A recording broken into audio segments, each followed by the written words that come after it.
다 함께 사도신경으로 우리의 믿는 바를 하나님께 고백하겠습니다.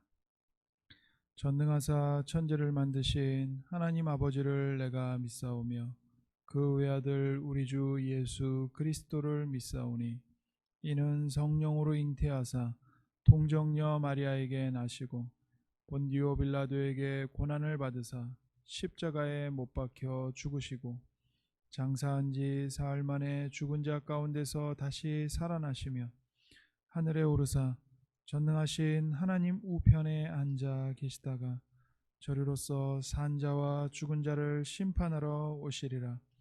성령을 믿사오며 거룩한 공회와 성도가 서로 교통하는 것과 죄를 사하여 주시는 것과 몸이 다시 사는 것과 영원히 사는 것을 믿사옵나이다. 아멘. 다 함께 찬송가 312장입니다. 너 하나님께 이끌리어 일평생 주만 바라면 너 어려울 때 입주시고 언제나 지켜주시리. 주 크신 사랑 믿는 자 그 반석 위에 서리라. 너 설레는 맘 가다듬고 희망 중 기다리면서 그 은혜로우신 주의 뜻과 사랑에 만족하여라. 우리를 불러주신 주 마음에 소원하신다. 주 찬양하고 기도하며 내 본분 힘써다하라. 주 약속하신 모든 은혜 내게서 이루어지리라. 참되고 의지하는 자 주께서 기억하시리.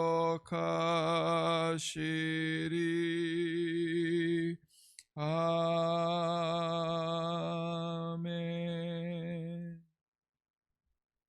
기도하겠습니다. 하나님 아버지, 은혜를 감사합니다. 죄와 허물로 죽었던 저희들을 예수 그리스도의 그 십자가의 대속의 은혜와 또 성령의 권능으로 우리의 모든 죄를 도말하시고 하나님의 자녀로 구원하여 주시니 참으로 감사합니다. 하나님, 우리가 정말 하나님과 예수님에 대한 정금보다 더 귀한 믿음을 선물로 받았사오니 우리가 이 믿음으로 살아갈 수 있도록 도와주시고 우리의 마음과 발걸음을 하나님 힘있게 붙들어 주옵소서. 코로나19로 인해서 너무나도 어려운 이 시기에 주님의 몸된 교회가 주의 생명의 복음을 담대히 전파하고 또 모든 성도들이 함께 모여 살아계신 삼위일체 하나님을 기쁨으로 예배할 수 있도록 은혜를 내려 주옵소서. 이 어려운 때에 우리가 더욱더 깨어 하나님께 기도하게 하시고 우리 각자의 소행을 하나님 돌아보게 하시며 죄에서 돌이켜 하나님께로 더 가까이 나아갈 수 있도록 하나님 그런 은혜의 시간이 될 수 있도록 은혜를 내려 주옵소서. 하나님 이 시간에도 우리에게 생명의 말씀을 들려주시니 감사합니다. 우리 영혼이 이 만나와도 같은 하나님의 말씀을 받아 먹고 강건하게 하시며 우리의 생각과 우리의 마음의 중심이 하나님 앞에 바르게 설 수 있도록 도와주시고 우리의 인생의 목표와 목적이 하나님께 영광을 돌리고 하나님 안에서 하나님을 기뻐하고 하나님을 즐거워하는 그런 목표와 목적이 될 수 있도록 우리가 깨어있게 하여 주옵소서. 감사드리며 은혜에 감사드리며 우리 구주 예수님의 이름으로 기도드립니다. 아멘. 오늘 우리에게 주시는 살아계신 하나님의 말씀은 신약성경 고린도후서 7장 2절에서 16절까지의 말씀입니다. 고린도후서 7장 2절에서 16절까지 말씀입니다. 제가 가지고 있는 성경으로는 신약 293면에 있습니다.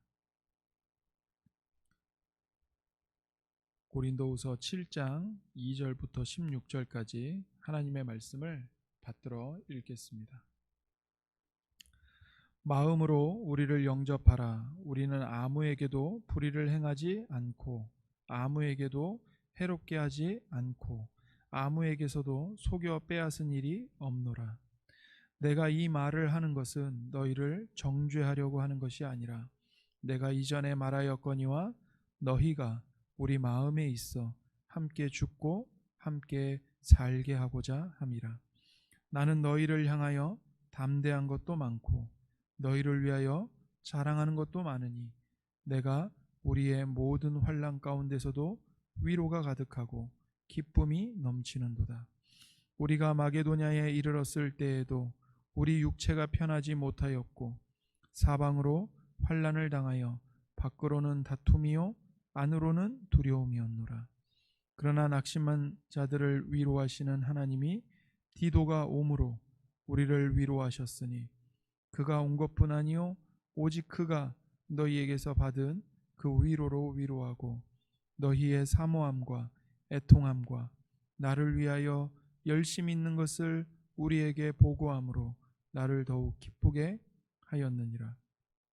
그러므로 내가 편지로 너희를 근심하게 한 것을 후회하였으나 지금은 후회하지 아니함은 그 편지가 너희로 잠시만 근심하게 한 줄을 알미라.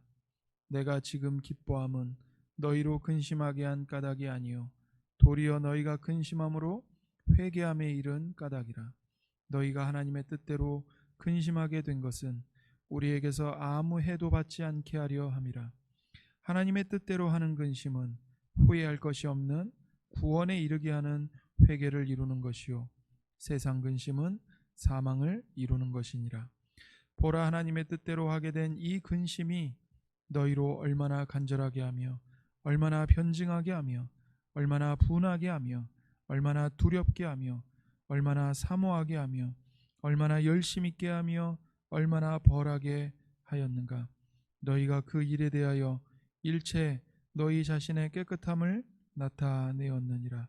그런즉 내가 너희에게 쓴 것은 그 불의를 행한 자를 위한 것도 아니요 그 불의를 당한 자를 위한 것도 아니요 오직 우리를 위한 너희의 간절함이 하나님 앞에서 너희에게 나타나게 하려 함이로라. 이로 말미암아 우리가 위로를 받았고 우리가 받은 위로 위에 디도의 기쁨으로 우리가 더욱 많이 기뻐함은 그의 마음이 너희 무리로 말미암아 안심함을 얻었음이라. 내가 그에게 너희를 위하여 자랑한 것이 있더라도 부끄럽지 아니하니 우리가 너희에게 이른 말이 다 참된 것 같이 디도 앞에서 우리가 자랑한 것도 참되게 되었도다. 그가 너희 모든 사람들이 두려움과 떨므로 자기를 영접하여 순종한 것을 생각하고 너희를 향하여 그의 심정이 더욱 깊었으니 내가 범사에 너희를 신뢰하게 된 것을 기뻐하노라. 아멘. 바울 사도는 마게도냐에서 큰 환난을 겪었을 때 고린도 교회 성도들의 회개가 위로와 기쁨을 가져다 주었다고 말합니다. 5절에 우리가 마게도냐에 이르렀을 때에도 우리 육체가 편하지 못하였고 사방으로 환난을 당하여 밖으로는 다툼이요 안으로는 두려움이었노라. 바울과 일행들이 마게도냐에 이르렀을 때에 그들의 몸은 조금도 쉬지 못했고 사방으로 환난을 당하여 밖으로는 싸움이 있었고 또 안으로는 두려움을 겪었다고 고백합니다. 그때 디도가 바울에게 찾아오죠. 고린도 교회의 소식을 가지고 돌아옵니다. 그 소식은 고린도 교회가 바울의 편지를 받아들이고 바울의 권면을 받아들이고 마음 아파하며 회개하고 뜨거운 마음으로 바울을 그리워한다는 소식이었습니다. 바울 사도는 디도가 전해준 이 소식이 낙심한 자들을 위로하시는 하나님의 위로였다고 말합니다. 바울이 기뻐하는 이유는 고린도 교회가 바울의 편을 들어줬기 때문이 아닙니다. 사람들이 바울을 편들어줬기 때문이 아니라 바울이 전한 하나님의 복음을 바로 듣고 거짓 사도들과 또 죄로부터 하나님의 바른 말씀으로 돌아왔기 때문입니다.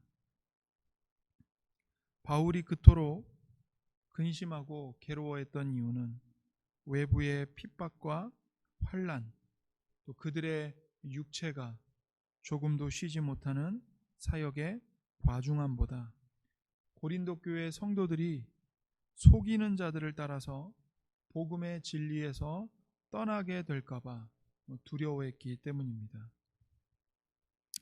고린도 교회의 돌이킴은 환난을 당해 두려워하는 바울에게 하나님의 위로가 되었습니다. 이것이 성도의 위로이자 기쁨입니다. 성도들이 교회가 진리의 복음으로 세워지는 것, 말씀에서 벗어난 자들이 다시 말씀으로 돌이켰다는 것, 이것이 바로 성도의 진정한 위로이자 기쁨이 되어야 합니다. 9절에 바울이 말합니다. 내가 지금 기뻐함은 너희로 근심하게 한 까닭이 아니요 도리어 너희가 근심함으로 회개함에 이른 까닭이라. 바울이 왜 기뻐하죠? 고린도 교회 성도들이 회개함에 이르렀기 때문에 기뻐한다고 말을 합니다. 그러면서 10절에 하나님의 뜻대로 하는 근심은 후회할 것이 없는 구원에 이르게 하는 회개를 이루는 것이요 세상 근심은 사망을 이루는 것이니라고 말합니다. 하나님의 뜻대로 근심하는 게 있고 세상이 주는 근심을 따라 근심하는 게 있습니다. 그런데 세상의 근심은 우리에게 사망을 가져다 줄 뿐입니다. 그러나 하나님의 뜻대로 하는 근심, 하나님께서 우리에게 주시는 근심은 우리에게 구원을 가져다 주는 회개를 이루도록 만듭니다. 하나님께서 주시는 근심은 우리 안에 죄를 벗어버리고 죄에서 돌이키게 하는 회개를 이루는 것이죠. 지금이 바로 우리에게 진정한 회개를 하라고 근심을 주시는 때라고 생각을 합니다. 그러므로 하나님의 말씀 앞에서 각자 자기 자신을 돌아봐야 할 때입니다. 우리가 진심으로 하나님의 뜻대로 근심할 때 우리는 죄에서 돌아설 것입니다. 그리고 죄에서 돌아서는 우리에게 하나님은 참된 위로와 기쁨을 주실 것입니다. 히브리서 12장 5절에서 6절은 이렇게 말합니다. 내 아들아 주의 징계하심을 경히 여기지 말라. 그에게 꾸지람을 받을 때에 낙심하지 말라. 주께서 그 사랑하시는 자를 징계하시고 그가 받아들이시는 아들마다 채찍질 하심이라. 하나님께서 우리를 자녀 삼으셨기 때문에 책망하시고 징계하십니다. 자식을 혼내지 않는 부모는 없습니다. 만약 자식을 단 한 번도 혼내지 않는 부모가 있다면 그 부모는 자식을 망치고 있는 것이죠. 모든 부모가 자식을 혼내고 꾸짖고 때로는 회초리를 드는 이유는 자식들이 훌륭하게 자라도록 하기 위함입니다. 자식이 훌륭하게 크기 위해서 혼내는 것이죠. 하나님은 우리를 자녀 삼으셨고 우리의 아버지가 되시기 때문에 우리가 하나님의 거룩하심에 참여하는 자들이 되도록 키우시기 위해서 징계를 내리시는 것입니다. 그래서 세상이 주는 거짓된 평안, 세상이 주는 거짓된 기쁨, 세상이 주는 거짓된 만족에 안주할 것이 아니라 하나님의 근심으로 생명에 이르는 회개를 이루어 가야 합니다. 거짓된 기쁨에 안주하는 것보다 하나님이 주시는 근심을 가지고 하나님 앞에 회개하면서 살아가는 것이 우리에게 더욱 복 있는 삶인 것이죠. 코로나19로 인해서 모든 교회가 또 모든 성도들이 함께 고난을 겪고 있습니다. 경제적인 어려움뿐만 아니라 육체의 질병만이 아니라 믿음이 짓눌리고 믿음이 꺾이고 영혼이 근심하는 고난을 우리가 다 겪고 있습니다. 그러나 이 근심을 가지고 우리가 더욱더 하나님 앞에서 우리의 자신의 마음의 중심과 동기와 목적과 그리고 내 입에서 나오는 말들과 내가 무엇을 행하고 있는지, 내가 무엇을 선택하고 있는지, 내가 무엇을 가장 중요하게 여기고 또 무엇을 사랑하고 있는지를 점검하는 우리 강병교회 모든 권속들이 되시기를 주님의 이름으로 축복합니다. 기도하겠습니다. 하나님 아버지 감사합니다. 오늘도 우리에게 주님의 말씀의 빛을 비춰주셔서 감사합니다. 이 말씀으로 우리 마음의 중심을 잘 살펴볼 수 있도록 도와주시고 하나님으로부터 멀리 떠나 있다면 다시 은혜의 보좌 앞으로 담대히 나아갈 수 있도록 은혜 내려 주옵소서. 감사드리며 우리 구주 예수님의 이름으로 기도드립니다. 아멘. 하늘에 계신 우리 아버지여, 이름이 거룩히 여김을 받으시오며 나라가 임하시오며 뜻이 하늘에서 이루어진 것 같이 땅에서도 이루어지이다. 오늘 우리에게 일용할 양식을 주시옵고 우리가 우리에게 죄 지은 자를 사하여 준 것 같이 우리 죄를 사하여 주시옵고 우리를 시험에 들게 하지 마시옵고 다만 악에서 구하시옵소서. 나라와 권세와 영광이 아버지께 영원히 있사옵나이다. 아멘.